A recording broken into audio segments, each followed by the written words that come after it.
des bandits, des trafiquants de drogue qui sont armés et qui sèment désolation dans nos contrées. Ils ne le font au nom d'aucune religion. Malheureusement, ici au Burkina Faso, certains villages se sont laissés compromettre par ces individus. Je parle en connaissance de cause. En 2022 à côté, j'ai été chercher avec mon unité dans un village parce qu'ils ne voulaient pas que nous restions là-bas parce qu'ils sont en bonne entente avec les terroristes. Ceux qui m'écoutent, ils savent de quoi nous parlons. Plusieurs autres unités sont témoins. Certains villages ont refusé catégoriquement que des FDS foulent leur sol parce qu'ils sont en bonne intelligence avec les terroristes. Nous leur avons fait comprendre qu'il n'y a pas d'alliance possible avec ces criminels parce que c'est eux qui décident du jour où le pacte se rompt. Plus tard, je pense que beaucoup de villages ont compris cela. Lorsque le pacte s'est rompu, ils sont revenus sur les réseaux sociaux pour appeler au secours. Nous y avons été. Mais c'est pour dire, peu importe ce qu'ils viendront vous dire, peu importe les flatteries possibles, peu importe le pacte que vous avez signé avec eux, le jour qu'ils décident de mettre fin au pacte, ils viendront tuer et mettre fin au pacte. Il n'y a pas d'alliance possible avec les terroristes. Il n'y a pas d'alliance possible avec ces criminels. Ils sont à combattre. Un point, c'est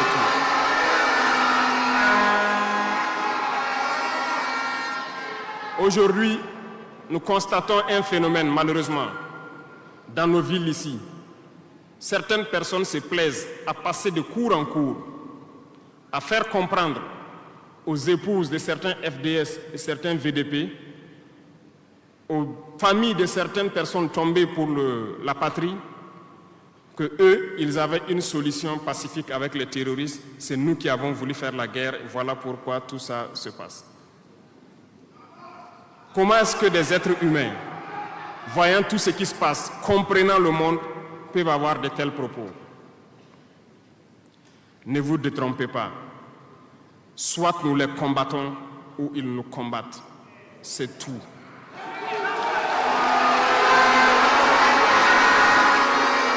Les gens se cachent. Ces gens se cachent soi-disant derrière un semblant de dialogue ou de négociation. Encore, ils vont vous ramener à traîner dans la boue. C'est ça l'objectif de l'impérialisme, que le fléau dure, que ça dure dans le temps, que vos États ne soient pas structurés et qu'on continue de profiter de vos richesses. Plus ça dure, plus ça les arrange.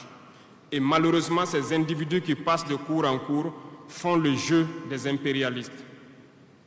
S'ils m'entendent, qu'ils arrêtent maintenant, parce qu'ils iront combattre eux-mêmes.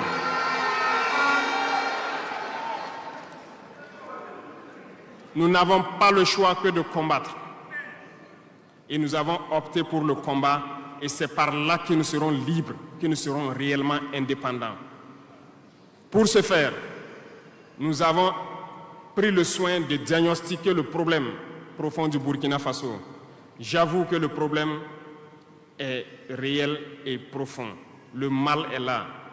Nous l'avons diagnostiqué et nous découvrons de jour en jour le système. Plusieurs nœuds ont été défaits, mais des nœuds restent à défaire parce que tous les jours que Dieu fait, nous découvrons certaines pratiques. Je peux comprendre, plusieurs décennies durant, ce système s'est installé. C'est devenu comme un gène dans nos ADN. Mais il faut que nous arrivions donc à soustraire ce gène donc de nos ADN et pouvoir construire un Burkina nouveau. Voilà pourquoi dans la troisième phase de mon propos, je m'en vais donc donner des lignes directrices dans certains domaines clés. Nous ne donnerons pas de détails sur notre programme, si on peut le dire ainsi, parce que quand le programme est connu au détail près, ils vont anticiper, ils vont poser des obstacles sur nos routes et nous empêcher d'atteindre nos objectifs. Mais nous pouvons donc nous résumer en quelques mots. Parlant donc du domaine de la défense et de la sécurité, comme vous le constatez, nous avons opté pour le combat. Et pour cela, nous avons doublé presque les effectifs dans nos forces armées. Nous continuons de recruter et je pense que dernièrement des recrutements ont été lancés côté officiers et sous-officiers, et bientôt, dans quelques jours, le recrutement pour au moins 10 000 soldats devrait être lancé. Nous continuerons à renforcer les effectifs pour faire face, parce que où que vous soyez, malgré le recrutement qui a été fait, il y a toujours le besoin de militaires. Partout au Burkina Faso, certains villages continuent de vouloir la présence militaire. Donc, il y a lieu de continuer à recruter et à équiper. Et je peux vous assurer que nous sommes sur cette lancée. Depuis janvier 2023, nous avons pu lancer un programme d'équipement. C'est vrai, le monde est fou, il y a la guerre partout. Aucune nation ne prend son équipement et vend, on fabrique pour vous. Ce qui a fait que ces équipements ont traîné près de 18 mois, mais les premiers ont commencé à venir, comme vous avez pu le constater la dernière fois, et les équipements vont continuer à venir, parce que nous voulons que le niveau de notre armée atteigne un niveau jamais égalé dans la sous-région.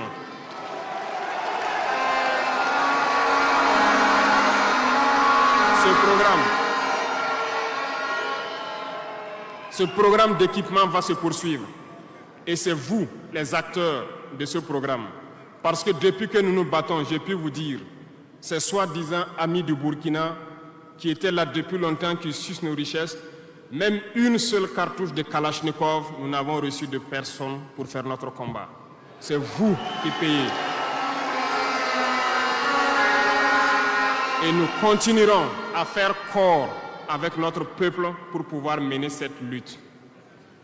Nous avons des partenaires qui ont accepté de nous vendre des équipements et qui ont même proposé de pouvoir nous livrer des équipements stratégiques et que nous puissions payer dans le temps. Nous leur en remercions pour ce geste.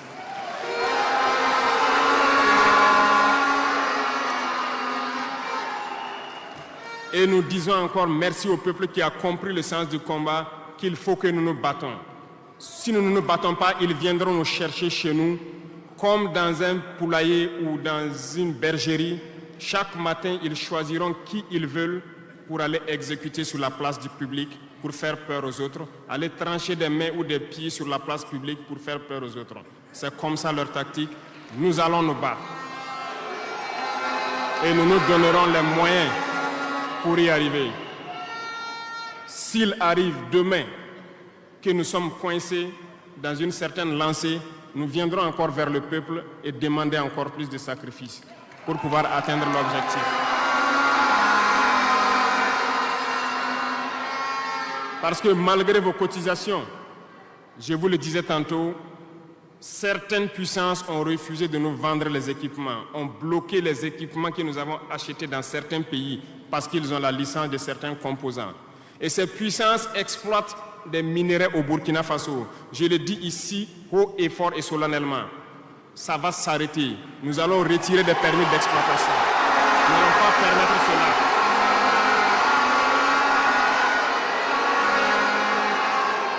Vous ne pouvez pas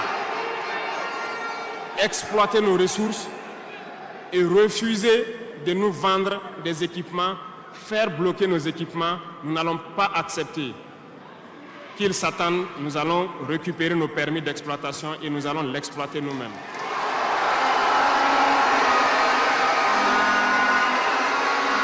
Revenant.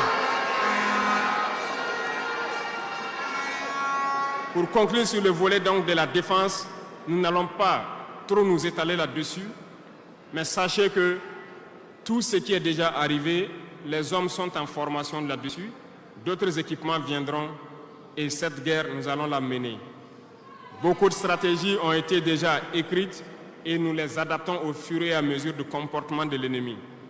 Et nous allons vaincre très prochainement ce terrorisme ici au Burkina et même dans l'AES.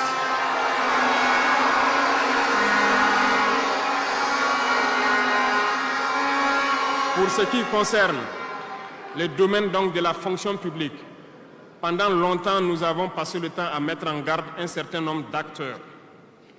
Mais nous avons compris que le phénomène est tellement profond. La corruption, la mauvaise gouvernance dans les différentes administrations, le manque d'éthique persiste. Certains organes ont été donc mis en place dans le cadre de la lutte contre la corruption Et dernièrement, certains arrêtés ont été pris pour ce qui concerne les primes de dénonciation. Le dernier acte à poser sera fait avant donc, la fin de ce mois. C'est un organe qui devra siéger dans tous les ministères pour s'auto-saisir de certains dysfonctionnements, des actes de corruption et pouvoir agir. Et ces organes seront prêts. Parce que nous avons beaucoup de gros travailleurs aussi dans l'administration, mais qui sont mis à l'ombre, qui sont souvent mis à l'écart. Parce que pendant longtemps, ce sont les plus corrompus, les plus malhonnêtes qui ont été mis à la lumière, c'est eux qui bénéficient de tous les avantages. Et je dis donc aux travailleurs de faire attention à ces individus qui sont en train de perdre leurs privilèges, parce qu'ils vont continuer de vous manipuler, de vous intoxiquer et de vous envoyer dans de mauvais pâturages. Faites très attention à ces individus qui sont en train de perdre leurs privilèges, parce que nous n'allons pas permettre à ce que une soi-disant élite donc, qui avait été programmée s'arroge tous les droits donc, dans nos différentes administrations. Le dernier organe sera mis en place avant la fin de ce mois et le travail réel va commencer. Vous entendrez dire un peu partout à l'issue de ça que nous ne respectons pas certains textes, nous ne respectons pas certaines lois, mais il n'y a pas de loi ou de textes qui tiennent dans cette lutte lorsque c'est pour l'intérêt de la patrie. Qu'ils se le tiennent pour dire donc nous allons aller dans ce sens.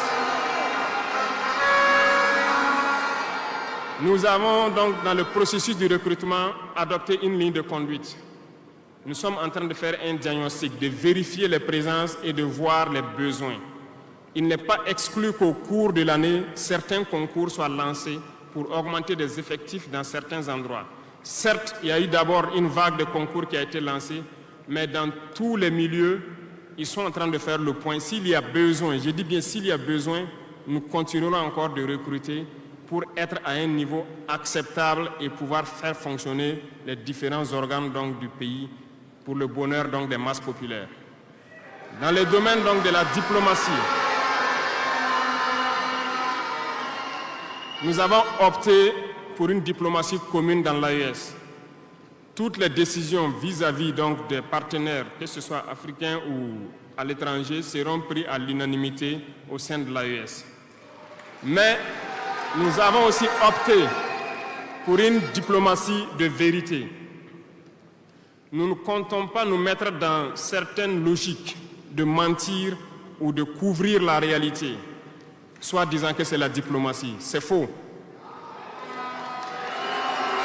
Ce n'est pas là la diplomatie. Je puis vous dire que ce que vous voyez en superstructure, lorsque les gens viennent en audience et sortent pour parler au micro, ce n'est qu'une partie visible de l'iceberg. Ce qui s'est passé à l'intérieur dans les huis clos, ça n'a rien à voir avec la diplomatie. Et nous sommes donc inscrits dans cette logique de dire clairement les choses au peuple.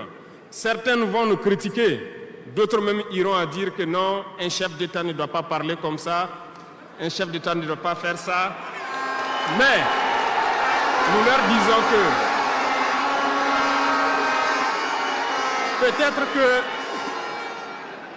peut-être que ces gens qui critiquent de cette façon, lorsque nous disons la vérité, peut-être qu'ils ont une école où ils ont appris à être chef d'État, comment le chef d'État doit être.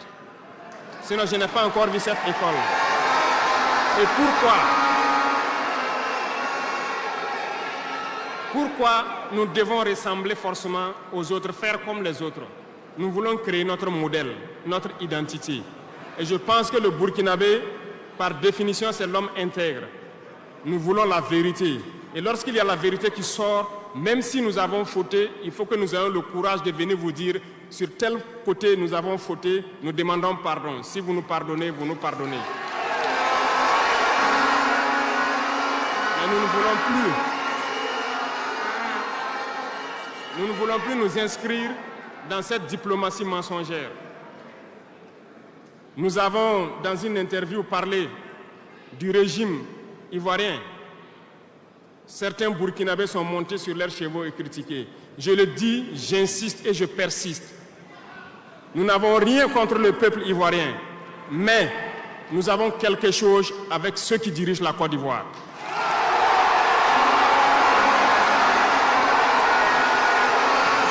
Nous le disons et nous le répétons encore.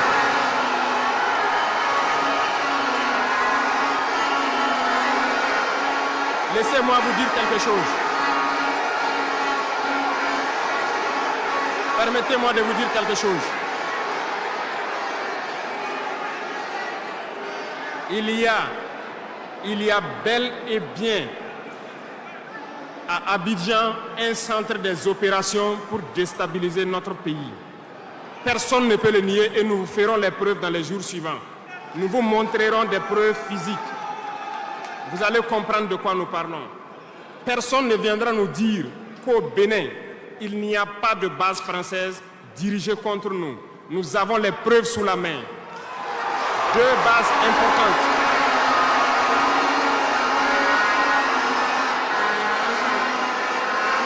Nul ne peut le contester. Et je les mets au défi. Et nous n'avons rien contre le peuple béninois. Là, nous avons un problème avec la politique des dirigeants béninois. Et nous le disons haut et fort encore. Dans cette diplomatie, nous avons décidé de dire la vérité. Il y a bel et bien 2 bases. Une vers Kandi et l'autre en allant vers Porga ou je ne sais pas quelle localité. Des pistes ont été réaménagées à plus de 3000 mètres de long. Des avions atterrissent. Les gens équipent et forment les terroristes là-bas. Nous avons des enregistrements audio d'agents français au Bénin là-bas qui se jouent le centre des opérations des terroristes. Ils montent les opérations avec eux. Ils les aident à se soigner. Ils font tout ce qu'il y a là-bas. Nous avons tous les détails sur eux. Et vous ne voulez pas qu'on le dise à notre peuple? On va le dire. Si vous ne le voulez pas, s'ils ne le veulent pas, qu'ils arrêtent de se comporter ainsi. C'est simple. Nous n'avons forcé personne à prendre son indépendance. Si vous décidez de rester dans votre situation, mais ne prenez pas vos pays pour en faire des bas arrêts parce que ce sont vos populations qui vont en souffrir après. Et ce n'est pas une bonne politique. Nous le disons par expérience et je le répète toujours. Le Burkina a été une base arrière pour déstabiliser certains pays. Et ce n'est pas bien. Le Burkina a été une base arrière à un moment donné pour les terroristes ici. Voilà le prix que nous payons. Donc, pour prévenir les peuples de ces pays dont je parle, doivent parler à leurs dirigeants et qu'ils arrêtent cette politique parce que ça ne les arrange pas du tout.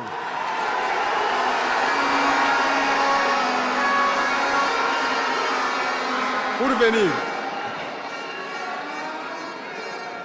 dans le volet communication et culture, nous avons lancé plusieurs initiatives. Au cours de l'année 2024, vous avez pu célébrer avec nous donc, le mois donc, de consommation locale. Nous avons eu les journées traditionnelles, le mois du patrimoine. Beaucoup d'activités ont été menées. Nous allons continuer à ramener donc, en surface, donc notre culture, parce que c'est de là que nous retrouvons notre identité. Nous allons continuer des actions dans ce sens, à mettre en valeur notre culture, à mettre en valeur donc nos coutumes et à mettre en valeur le vivre burkinabé. Et nous